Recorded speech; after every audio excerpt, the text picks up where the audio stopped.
മുന്നിക്കിട്ട്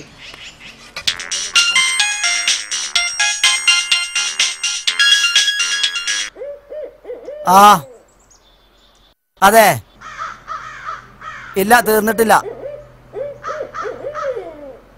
ആ ആയിക്കോട്ടെ എന്നാ. ആരപ്പ അത് കവർ ഇപ്പൊ കുത്തണ്ടെന്നാ പറഞ്ഞത്. അതിപ്പോ എന്താണാവല്ലേ? ഓല് വീരം പറഞ്ഞിട്ട് കുത്തിയാ മതിയല്ലോ. എന്നാ പോര്. അസർപ്പം എന്താ ഇവിടെ ഇരിക്കുന്നു? ഇജ്ജ് മരിച്ചെടുത്തേക്ക് പോയില്ല അതോ മയ്യത്തെടുത്തോ? എന്താ നിങ്ങളൊന്നും മുണ്ടാത്ത്? മുണ്ടായിരിക്കാൻ പ്രശ്നമൊന്നുമില്ല. ഞങ്ങളിങ്ങനെ ഒന്ന് പോയെന്നിരിക്കുക. കുളിപ്പിക്കാന് പിന്നെ ആരാ? ഞമ്മളെ നാട്ടിൽ ഇജ്ജല്ലേ അത് മുന്നിക്കിറങ്ങി ചെയ്യല്? അതൊക്കെ ശരിയാ. ഓനെ കുളിപ്പിക്കാൻ എനിക്ക് വലിയ താല്പര്യമില്ല. ഏയ് അതെന്താടാ ഇജ്ജ് അങ്ങനെ പറയണേ? അബുവിനോട് അത്ര സ്നേഹം ഉണ്ടെങ്കിൽ നിങ്ങളെ കുളിപ്പിച്ചളി. എടാ എനിക്ക് അതിനെ കുറിച്ച് അറിയാത്തോണ്ടല്ലേ. ഓൻ കാട്ടിക്കൂട്ടി തമ്മാടിത്തത്തിനേ ഓനെ കുളിപ്പിക്കാൻ വല്ല അറിവൊന്നും വേണ്ട. അത് തന്നെ എന്റെ അഭിപ്രായം.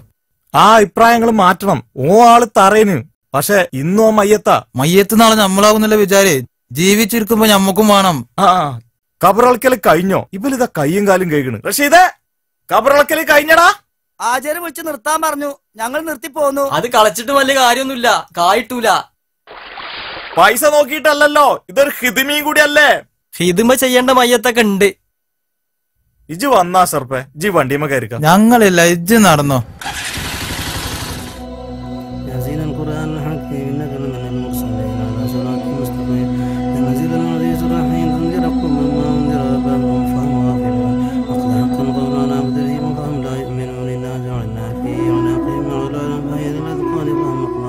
അസ്സലാമലൈക്കും. മയ്യത്തെടുക്കാനായില്ലേ? അല്ല, പ്രത്യേകിച്ച് ആരെങ്കിലും വരാനുണ്ടോ? ആര് വരാൻ? കബർ കളയ്ക്കുന്നത് നിർത്താൻ പറഞ്ഞു പറഞ്ഞു. നീ എന്താ ഒന്നും അറിയാത്ത പോലെ പറയണേ? ഷാജാനെ, കള്ളിന്റെ കഞ്ചാവിന്റെ ലഹരിയില് പള്ളിയും മഹലും നാട്ടുകാരും സമുദായം സമൂഹം ഒന്നും വേണ്ടെന്ന് പറഞ്ഞാണ്ട് ഈ നാട്ടുകാരെ മുഴുവൻ വെല്ലുവിളിച്ചറിഞ്ഞതിന് അബൂനറിയാക്ക്. അല്ല, അത് കരുതി മയ്യത്തിനോട് പകരം വീട്ടാൻ പറ്റും നമുക്ക്? മഹലിൽ ചില നിയമവ്യവസ്ഥകളൊക്കെ ഉണ്ട്. അത് കുറച്ചൊക്കെ പാലിക്കാൻ നമ്മളൊക്കെ ബാധ്യസ്ഥരല്ലേ? വെള്ളിയാഴ്ച പോലും പള്ളിക്ക് തിരിഞ്ഞോക്കാത്ത ഓന് 2 കൊല്ലായി പരിസംഖ്യ അടച്ചിട്ട്. ഓന്റെ 2 കുട്ടികളെ നമ്മളെ മദ്രസയിൽ പഠിക്കണില്ലേ? നമുക്ക് ഉസ്താമാർക്കൊക്കെ ശമ്പളം കൊടുക്കണ്ടേ? അത് നമുക്ക് എന്തെങ്കിലും ഒരു പരിഹാരം കാണാം. ജീവിച്ചിരിക്കുമ്പോ നല്ലോണം ഇതിന്റെ ആവശ്യം ഉണ്ടായിരുന്നില്ല. പൈസന്റെ കാര്യം മാത്രല്ല ഷാജാനെ, പരിസംഖ്യ അടക്കണമെന്ന് പറഞ്ഞ് മദ്രസക്ക് വന്ന കുട്ടികളെ കയ്യിൽ കത്ത് കൊടുത്തയച്ചേ. ഈ കഴിഞ്ഞ നബിദിന പരിപാടിന്റെ ഇടയിൽ കള്ളും കുടിച്ചു വന്ന് എന്റെ മാറത്ത് പിടിച്ച് ബഹളം ഉണ്ടാക്കി. ആ പരിപാടി അലങ്കോലപ്പെടുത്തിയത് അറിയാൽക്ക്. അതുകൊണ്ടിപ്പോ മയ്യത്തിങ്ങനെ ഇടാൻ പറ്റുമോ? നിങ്ങൾ ക്ഷമിക്ക്, അത് പറയാൻ പറ്റിയ നേരല്ല. എന്നെ മാത്രല്ല, ഓ മെക്കെട്ട് കയറാത്തവർ ആരവിടെ കരിയംകാ, അതൊക്കെ പോട്ടെ. ഇപ്പൊ നിങ്ങളതിനൊരു പരിഹാരം പറയും. ഇതിനൊരു പരിഹാരം എനിക്ക് ഒറ്റക്ക് എടുക്കാൻ പറ്റൂല. ഈ മഹലിലെ ജനങ്ങള് എന്നെ ഏൽപ്പിച്ചൊരു ചുമതലുണ്ട്. ഒരു 10 ആളോടെങ്കിലും ചോദിക്കാതെ എനിക്കൊന്നും പറയാൻ കഴിയില്ല. ഇതൊരു കാര്യം ചെയ്യും, ഞാൻ സെക്രട്ടറി കുഞ്ഞാനോടും കമ്മിറ്റിന്ന് ഒരു 4 ആളോടുണ്ട് വരാൻ പറയാം.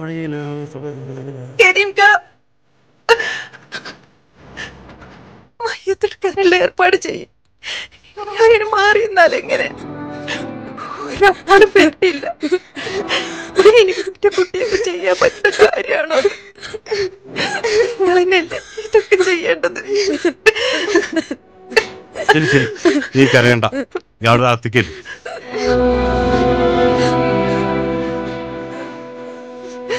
വാ സാജിയെ, അകത്തേക്ക് പോവാം.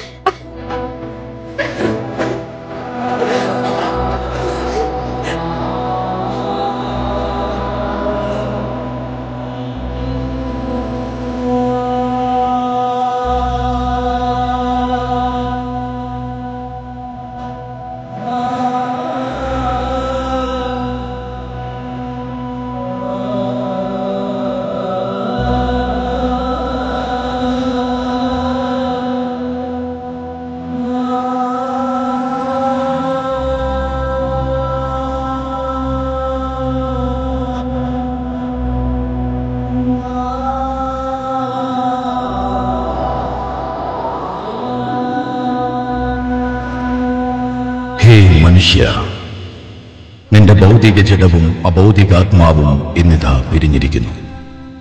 അവിടത്തേക്കുള്ള മടക്ക യാത്രയ്ക്ക് നീ ഒരുങ്ങിക്കഴിഞ്ഞു. കബറിൽ നിന്നെ കാത്തിരിക്കുന്നത് എന്തെന്ന് നീ അറിയുന്നുണ്ടോ?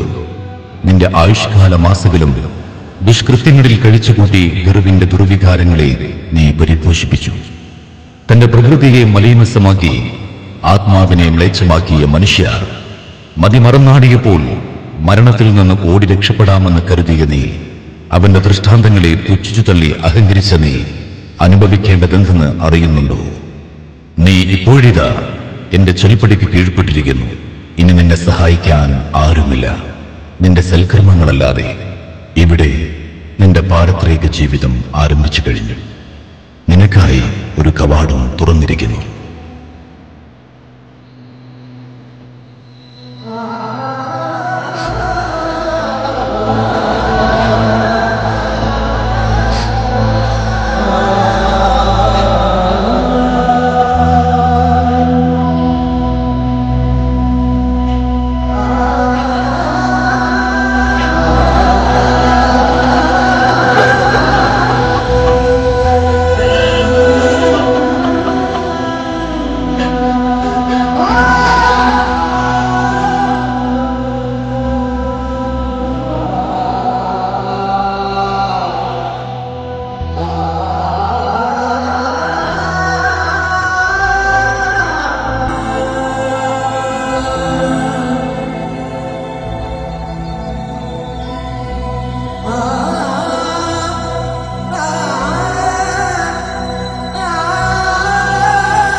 സാജിദ എന്റെ ക്ലാസ്സിൽ നല്ലൊരു കുട്ടിയായിരുന്നു. 8ാം ക്ലാസ്സിൽ തന്നെ വിവാഹം കഴിഞ്ഞു. ഇത്ര പെട്ടെന്ന് വിധവയായി. ഷാജാനെ, വെറുതെ വാശി പിടിച്ചതല്ല. നമ്മളൊക്കെ ജീവിച്ചിരിക്കുമ്പോ ഒരു മയ്യത്തിനെ പുഴുവായിരിക്കാൻ നമ്മൾ സമ്മതിക്കോ? ഇല്ല. കുത്തഴിഞ്ഞ് ജീവിക്കുന്നവർക്ക് ഇതൊരു താക്കീതാണ്. മഹല്ലും ദീനും നാട്ടുകാരും ഒക്കെ വേണ്ടിവരുന്ന ഒരു സമയം എല്ലാവർക്കും ഉണ്ട്. അതൊന്നും ഓർക്കാം. ഇങ്ങനത്തെ തീരുമാനങ്ങൾ നല്ലത് തന്നെയാ.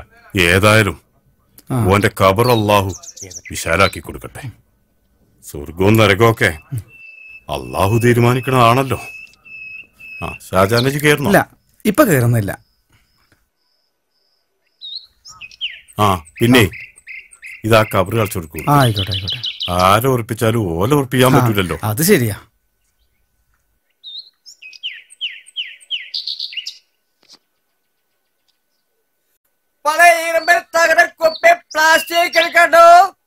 എന്താ അണ്ണാച്ചത്?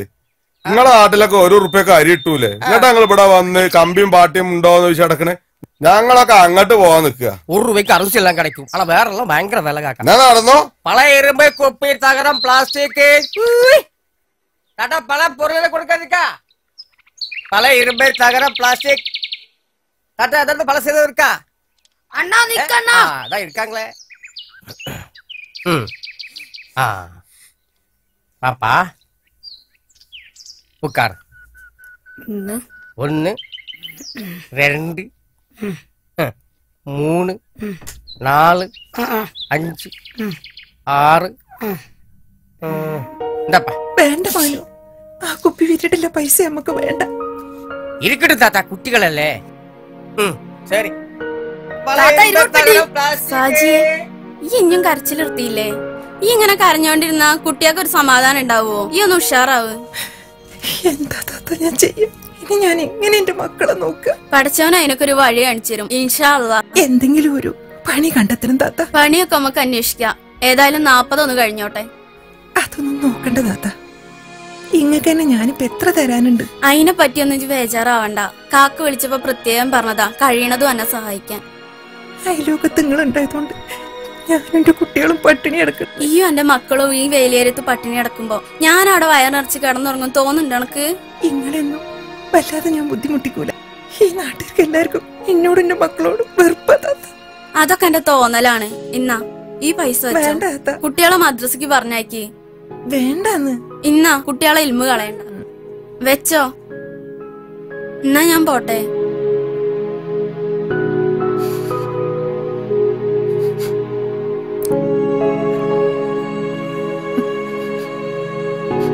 സാജിദ,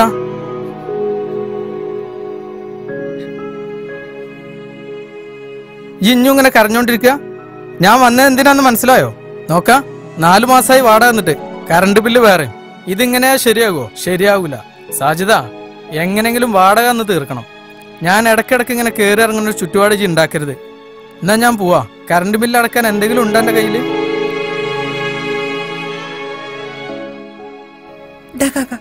ഇത് തികയോ നോക്കി. ഇതുകൊണ്ടൊന്നും ഇപ്പൊ കാര്യം നടക്കൂല. ഇല്ലെങ്കിൽ ഇത്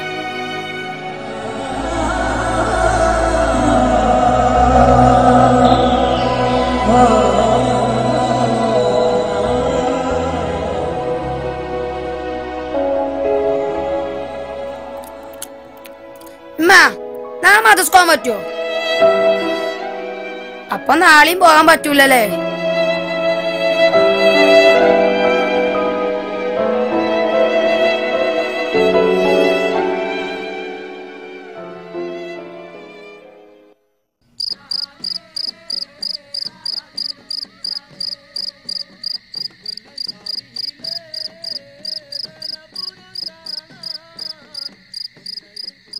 ഒപ്പമില്ലെന്ന് പി.കെ. കുഞ്ഞാലിക്കുട്ടി. പുനഃപരിശോധനയില്ലെന്ന് കെ.സി. ജോസഫ്. കൃഷ്ണപിള്ള സ്മാരകം തകർത്ത സംഭവത്തിൽ പ്രതികളുടെ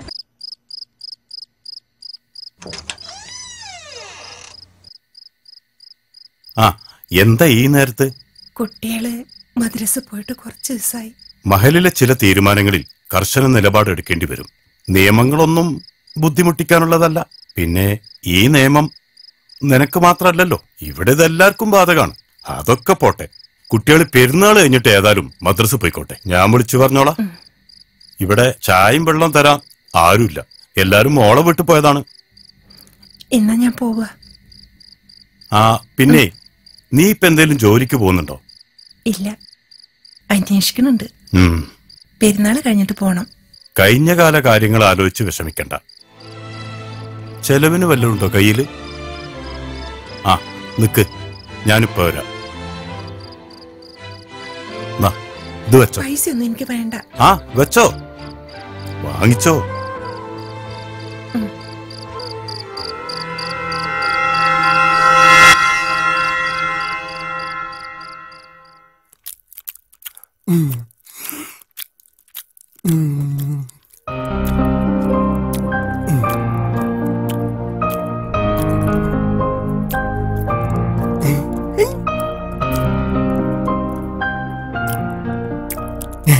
കാലൊരു നീട്ടിക്ക, നാഗൊക്കെ ഒന്ന് മുറിക്കട്ടെ.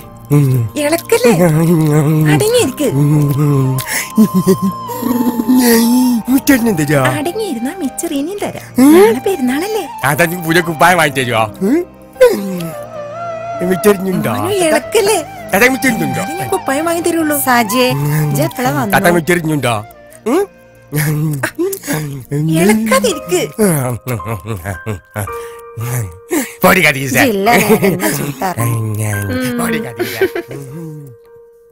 എന്റെ കാലം കഴിഞ്ഞാല് ഈ ശിവനെയും കൊണ്ട് ഇടങ്ങാറാവല്ലോ സാജിയെ. ഇപ്പൊ തന്നെ എനിക്ക് വയ്യാണ്ട് അയക്കണം. ഓന്റെ ഏതൊൽമനൊന്നും എന്നെ കൊണ്ടാവൂല. എല്ലാം അള്ളാന്റെ പരീക്ഷണാണമ്മ. എന്നാലും ഇങ്ങനുണ്ട് ഒരു പരീക്ഷണം. ഉമ്മാന്റെ കുട്ടി എവിടെയെങ്കിലും ഒരു പണി അന്വേഷിച്ചു പോണമ്മ. വാടകയും കടയിലും ഒക്കെ കൊറേ കൊടുക്കാനാ. ഇതൊക്കെ എന്നാ കൊടുത്ത് തീരാന്നറിയില്ല. പെൻഷൻ കിട്ടണത് മരുന്നിന് എന്നെ തികയണില്ല.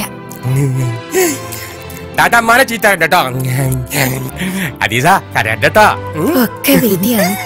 നാട്ടുകാര് സഹായിക്കുന്നത് കൊണ്ട് അങ്ങനെ കഴിഞ്ഞു പോവുകയാണ്. ഇവന്റെ കാലിന് മുറിയോണുണ്ടല്ലോ. എന്താ ചെയ്യാ? എന്നാലും കെട്ടിടാതെ പറ്റൂലല്ലോ. ഇനി ഞാൻ പോട്ടെട്ടോ. നേരെ പിരിട്ടാവും. കുട്ടികളവിടെ ഒറ്റക്കാണ്. ഇത് വെച്ചോളി, എന്തെങ്കിലും ആവശ്യം. മനോ കാലൊന്നും നീട്ടിക്ക. ഇല്ലെങ്കിൽ ജിമ്മാൻ ഇടങ്ങാറാക്കും. മനു ഞാൻ പോവട്ടോ. പോലെ